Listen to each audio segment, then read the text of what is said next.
Happy Monday, everybody, and welcome to Creating Your Healthy Truth with me, Barb.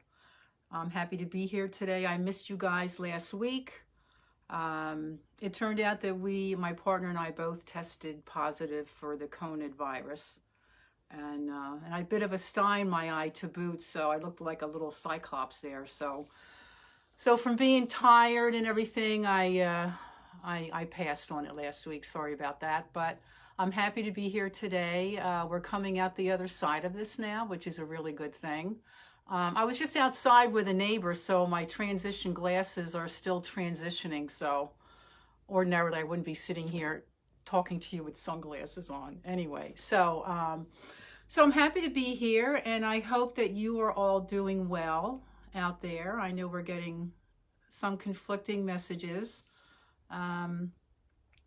But I think the areas that are really having the hardest times, we should all hunker down and follow the words of the scientists and the medical experts. So that's what we're going to do. And wish you all well with that. And hey, Kathleen, how are you? So I just wanted to, I know the first few sessions that we did together, it was all about the chemicals, because I'm all about count the chemicals, not the calories. So we talked about the 15 top chemicals that are prevalent in our daily foods, and what to look for, the names, and also the impact they have on your health. I mean, all of these, they impact your immune system. They impact your neurological systems, depression, anxiety, cancer, a lot of disease. Just trust me when I tell you. And so I wanted to make sure that you knew about them, what they were. And there are many more too, but those are the ones most prevalent. So I wanted to cover that. So now I'm going to delve into the GMOs, because not everybody, when I talk to people, not everybody really understands the real deal about GMOs. And, originally it was talked about, because there wasn't enough food to feed the world, So they started genetically modifying foods, which simply meant that they would splice the seeds of corn and soy. There's canola now. Oh my God, zucchini. Oh my God, there's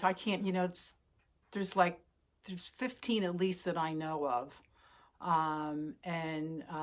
So they did that because when they would spray the crops to kill the weeds, the crops wouldn't die, but the weeds would. So these seeds were spliced with the DNA of another species so that it enabled them to create their own herbicide.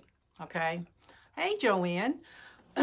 So that they could be sprayed and not die. But meanwhile, the crop is still laden with pesticide residue. Okay? And how this gets into our food, you figure corn, if you read an ingredient label, excuse me, on just about anything, it's got corn in it. Okay, corn and soy, that's another one. The edamame is also genetically modified. So, or tofu, all of this. Okay, so those are the two major crops that are in everything. When you look at ingredients and then the allergens at the bottom, it usually says soy, or you'll see corn in ingredients, whether it's corn solids or whether it's corn, whatever it is. And then what happens there is the animals are fed, the cows, the chickens are fed genetically modified feed. So they're eating the corn and the soy and all of that, and they're digesting it. Okay, and a lot of times these animals are getting sick from this because they're meant to be grazing. Cows are meant to be eating grass. They're not meant to be eating grains. So they get sick from this, okay, and then they get fed antibiotics so that they can heal. It's like a vicious, sad cycle. So, and we are what we eat, right? So if the cows are eating this and the chickens are eating this, and we're eating them, guess what?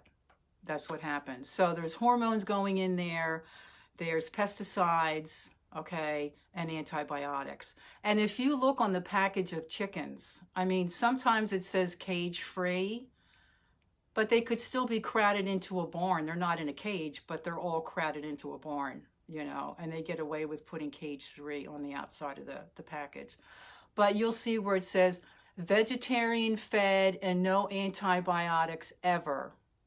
Okay, so does that mean the vegetarian feed they're getting is genetically modified corn?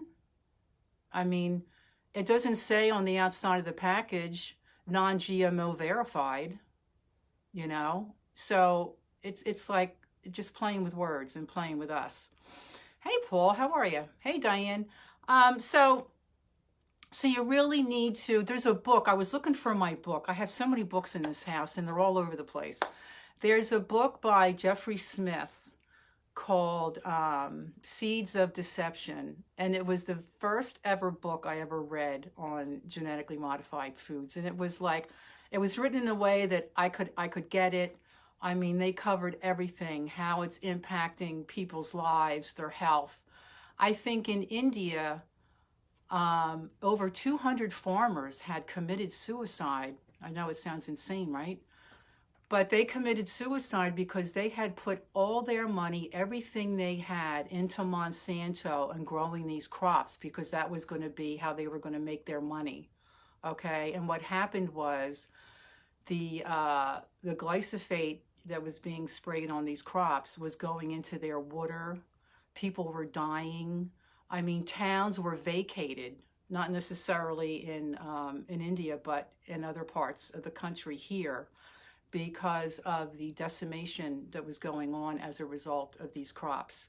And there was a farmer that took them to court and sued them, and he won, I believe, because there were seeds from another farm that were genetically modified that had blown over into this organic farmer's stuff. And Monsanto actually had the nerve to start charging him royalty for having their seeds when it ruined his crops totally. So anyway, so there's so much craziness that goes on around this that unless you read it or looked it up, you wouldn't even know about it. But it's in a lot of our foods, and it used to be that if it said non-GMO verified, that was good enough. But in terms of, like, for wheat, for example, you know, wheat was not deemed as genetically modified, but we found out recently, within the past year or so, that when they harvest wheat, they spray it with the glyphosate, the Roundup, to dry it out for harvest.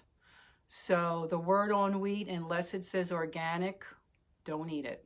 Okay, organic, hopefully we can have some faith in that word, that if it's organic, there's no pesticides, the soil is good, and it's good for you. So, but I'm trying to think I should have had my book with me. So zucchini, canola oil, cotton, tomatoes. There was actually a scientist who was in the audience of Monsanto was giving a lecture around tomatoes and stuff. And the whole premise was about how they could get a tomato, you could put it on the shelf and have it look beautiful and red, and have it last on that shelf for 90 to 120 days without it rotting. I mean, that ought to tell you something right there. If something's on a shelf for 90 days and it doesn't start to rot, then what the hell is it anyway, you know? So this scientist stood up in the middle of this meeting, this is in Jeffrey's book, and said, what are you doing with the nutrients? You know, this is not, there's no nutrients here. And they escorted him out of the conference. So it's really kind of crazy. And so, yeah, and then zucchini, what was the other ones? I can't remember all of them. Anyway, so, but look it up. You can Google it. There is a website called gmwatch.org. okay? It's genetically modified, .org. And they have all the up-to-date news about genetically modified foods, what to look out for, what's going on. And it really is worth your time because, we're eating, a lot of people, they eat a lot of processed foods. All of this stuff is in breads, pizzas, pastas. It's in a lot of food. Cakes, cookies, everything processed in a box or a bag. Rest assured, it's in there.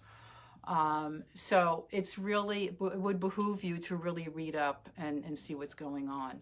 So let me see, 10 minutes and here we are.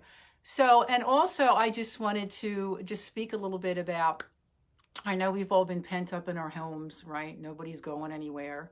And we're probably eating a little more than we should. And we're not moving as much as we used to, for sure. And, sometimes it starts to take a toll on us, right? And I know I was promoting my detox/cleanse back in March. And that's when everybody was just trying to deal with all this, having to teach their kids at home, and everybody was a little crazy. So I'm going to move it to June 1st. And what I'm doing is anybody who is interested in participating in this, I'm going to keep the $80 price until May 1. Okay. And then after that, it goes back up to the $147. So if you want to get in on this, it's 2 weeks. I give you all the recipes that you need and the shopping list. And we have 2 group calls a week, okay, on a Monday and a Thursday.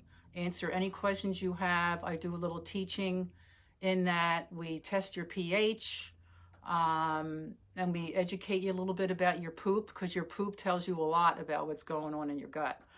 Everybody loves that segment. Anyway, so that'll be for 2 weeks, and I'll have a Facebook page, okay, where I'll post videos and recipes, and we all support one another during the process, which is what is so great about it. So I wanted to put that out there as well. I am also, as a result of doing these Facebook Lives, I think I'm going to do them now twice a week. I started a group just for that, and it's called Creating Your Healthy Truth with Barb. And I'd like you to go over to that and join, hit the join button, and I let you in. And you just have to answer a couple of questions, nothing complicated. I just want to make sure we're getting people in the group that really want the information and are interested and want to contribute as well. So that's up and running now. So go over there and pop into that. And if you're interested in the detox, hey, Mr. Paul, how are you? Paul Horner, that is.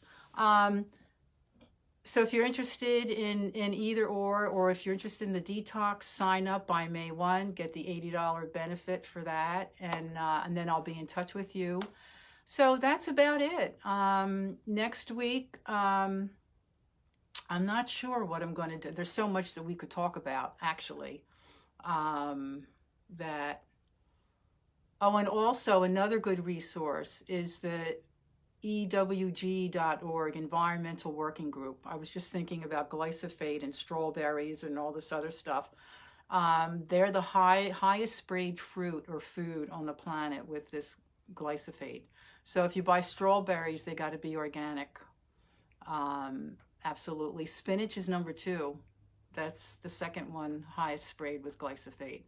So you really need to, it's crazy, and who would ever think that our government and the FDA would be poisoning us, Like I said on one of my other segments, we need to stop having commercials for all of these pharmaceuticals, for every ill that we have, and start getting organic farmers out there advertising what they have and what they do. That would really blow people away, right? Yeah, so it's just unbelievable that we really have to do all the research and read up and really know what's in our food, because they don't care. They don't give a rip about our health. It's all about the money. Sorry to say. So that's why I'm passionate about doing what I do, to educate you and have you, pause to think about all of this stuff and maybe make some changes, and maybe we'll talk about that next time. what we can do to a small change that we can make. If we're not eating clean or healthy now, what's one thing that we can do that could help us get on the road? So I'm going to do that next week. Okay. So anyway, hope everybody has a great day, and I'll see you either Wednesday or Thursday, but I'll put it out on Facebook when I'll be back again. All right. Everybody take care. Great to see you. Bye.